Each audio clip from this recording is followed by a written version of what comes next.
people who've been watching today's live streams, I think they know it's been a bit of a difficult day. I've been dealing with so many jerks. It is a pleasure to end my day with two of my all-time favorites, Jimmy and JoAnne. How are you guys? Great. We're doing great, Jason. We're fighting the mosquitoes down here. The mosquitoes down here are called Chihuahua mosquitoes because they're about the size of a Chihuahua. You'll see them carrying off a small child, but they're ankle biters. And so you see old around here in flip-flops wearing long socks. Not very stylish, but there's a reason for that. That's right. Yeah, it's practical, right? Yeah, there you go.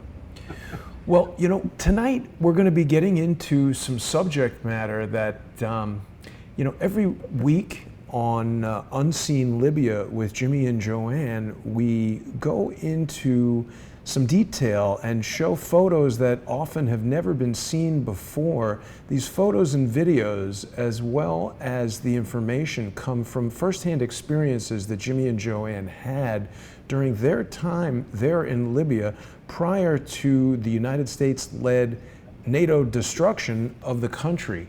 And that show is taking place on Patreon. We've got patreon.com/James and JoAnne Moriarty, patreon.com/crowdsourcethetruth, and subscribestar.com/crowdsourcethetruth. And part of the reason why we've put the show on there is because whistleblowers like Jimmy and JoAnne risk not only their lives, but their livelihoods to bring us this type of information. Jimmy and JoAnne have told us how they've been visited by DIA, CIA, FBI. Dr. Corsi told us how they were visited by the FBI. They've been harassed, they've been harangued, they've been blacklisted and soft-killed. So one of the reasons we've created patreon.com/James and JoAnne Moriarty as a vehicle for this show is to help Jimmy and JoAnne earn money.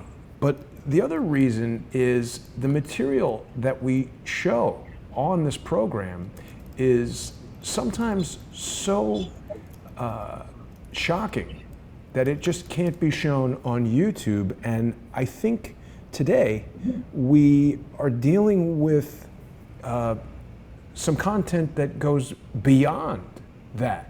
Because we've heard about atrocities, and you've showed us the survivors of atrocities and the aftermath, but there is, we need to warn people who will join us later on Patreon and Subscribestar that if you're at all sensitive to violence, you probably do not want to watch. There are going to be a lot of people who will not want to see some of the material that will be shown, but it occurred, and I think that it should be spoken about. What do you guys think about this? Jason, that's true, but let me tell you why we are putting this program together tonight is that it looks like the only game plan of the bad guys is false flag operations. Do something really horrendous and blame the other guy. Right. Do something horrendous, and they do it over and over and over and over again. And we would think that the people would eventually wake up because nothing that they say is true, not anything. Right. And here we are, two nobodies, and we have several videos that absolutely damn them for their false flags. The first one that I'm going to talk about was done, if you remember when Obama drew the line in the sand. The red line. The red line. And if he gasses his people, it's going to, well, nobody in their right mind could believe that in the first place. If you're going to gas somebody, go gas your enemy, not your own people. Right. So that was an unbelievable statement. Then all of a sudden there's gas. And the thing that the media, we don't know how those rockets, they don't know, delivered them. Well, through the tribal network, they sent us a video taken by one of the cohorts in Syria where these gas caisson type weapons were brought into Libya and fired from inside Damascus on a wheeled caisson type device, and so they were gassed from inside Damascus. So the lie about the rockets and everything wasn't true. Yeah. Another video where in Egypt they were setting up a video to defame the General people, Sisi. General Sisi for all the attacks on Muslim Brotherhood. And the tribe sent JoAnne that video, and it's the staging of this false flag where all these people are being directed about what to do and how to put their hand over their heart and oh Allah and all this stuff. And in both those cases, JoAnne's YouTube site was killed shortly after those were put out. So, those are proof positive of false flag operations. The rest of them, we don't have as much damning video about it, but we want to talk about that. And we really pray that everybody use their discernment. And when they hear something so ridiculous that doesn't make any sense, then look at it and analyze it, and then go to you and get some real information. And the other thing, Jason, is thing about false flags, they kill people. Yeah. Oh, yeah. They're not just a phony little makeup thing. No, they kill people. The migrant center attack in Libya last week was a false flag, trying to attack the Libyan National Army, and it fell over big time. But these are current false flags that are happening too. But 44 migrants were killed, and more several 50, I think now, and several hundred were injured. Wow. So that was the phony NATO government in Tripoli that attacked this migrant base with their terrorist militias and blamed it on the Libyan army. And That's we a should false flag that cost lives. People know this, I think, but it's worth reiterating that a false flag doesn't imply that the event is false or that it didn't occur. It's simply person A punches person B in the face and then does a big media campaign saying, oh, person C punched person B. So it's blaming it on somebody else, but person B still got punched. Yeah, that's right. That's true. Exactly right, Jason. And we would hope that everybody would realize that the evidence that we bring forward comes from impeccable sources.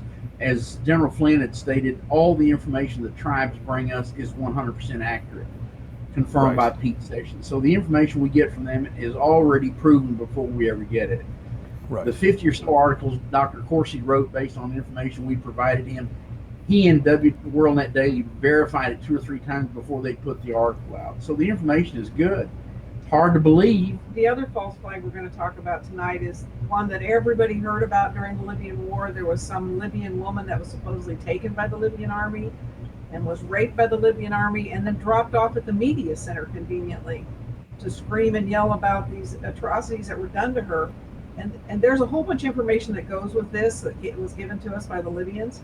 There were women raped in Libya during the time of the 2011 NATO war, but these were Libyan women who were raped by the mercenaries brought in there by NATO. The Libyan army has never done anything like that as far as I'm aware. And let me tell you something, when we were in Libya long before 2011, women were treated with great respect.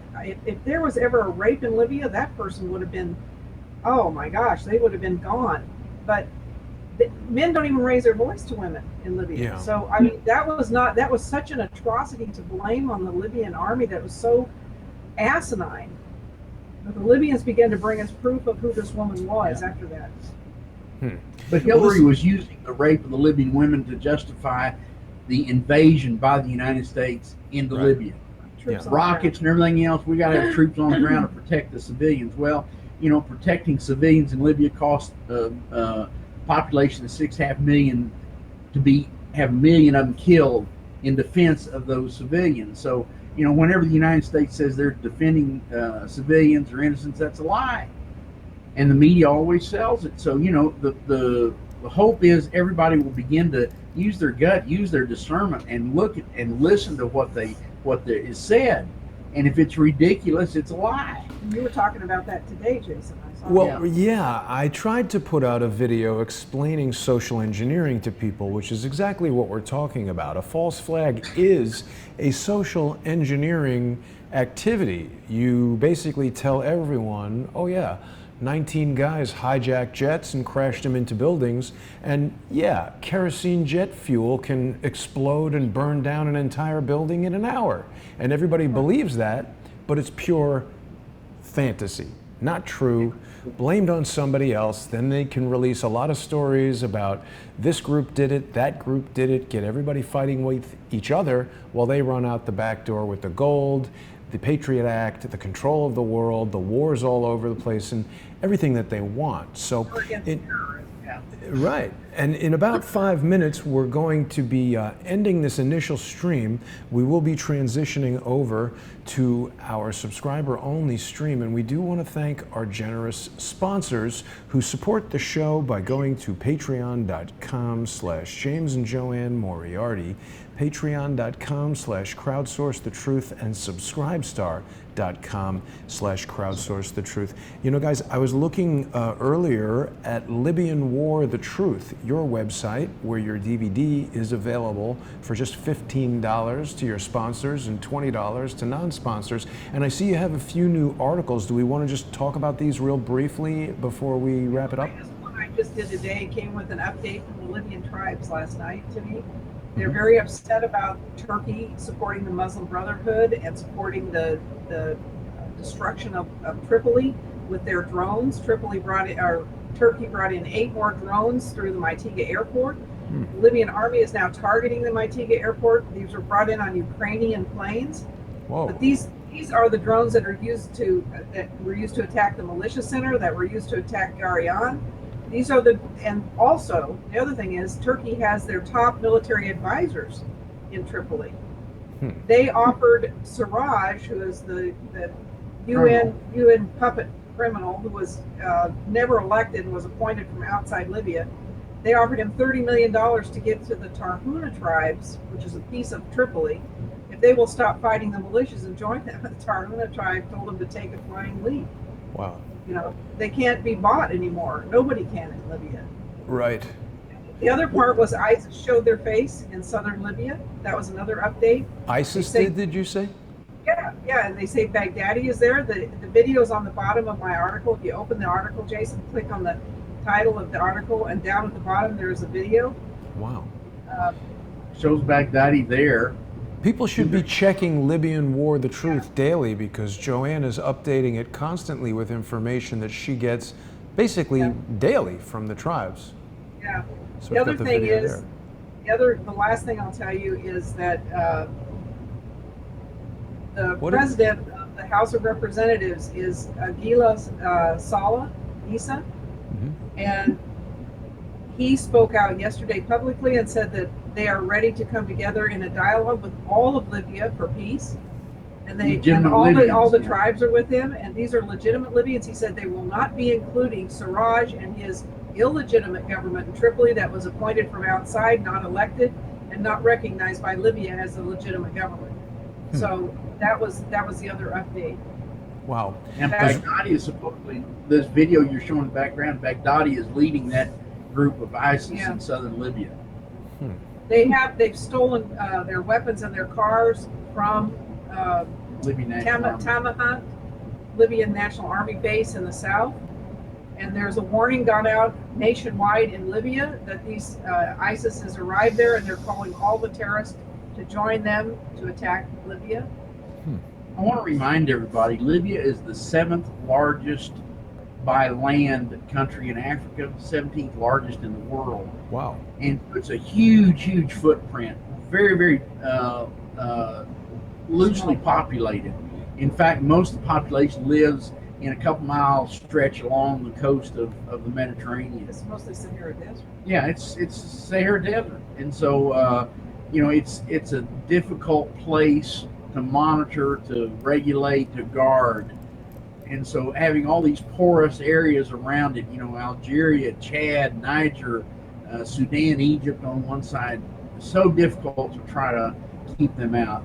And another thing that you got to remember, in the southern part of Libya, the largest U.S. drone base is there with their large drones, illegally, never authorized to be there. Well, Siraj might have. Yeah, Siraj might have, but they illegal. It's nice you put in an illegal government and they allow you to do whatever you want. Illegal stuff, right. Yeah. That makes sense. 6,000-mile round trip range. So those are huge drones. The drone has a 6,000-mile round trip range. And they have nuclear capabilities. Wow. I have never heard of a drone. Draw a circle around it, that's all the way into Russia and all around.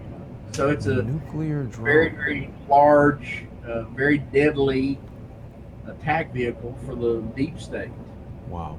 Well, and I think it was just last week that we did a video about these U.S. and Israel built Turkish drones found in Libya in a hangar.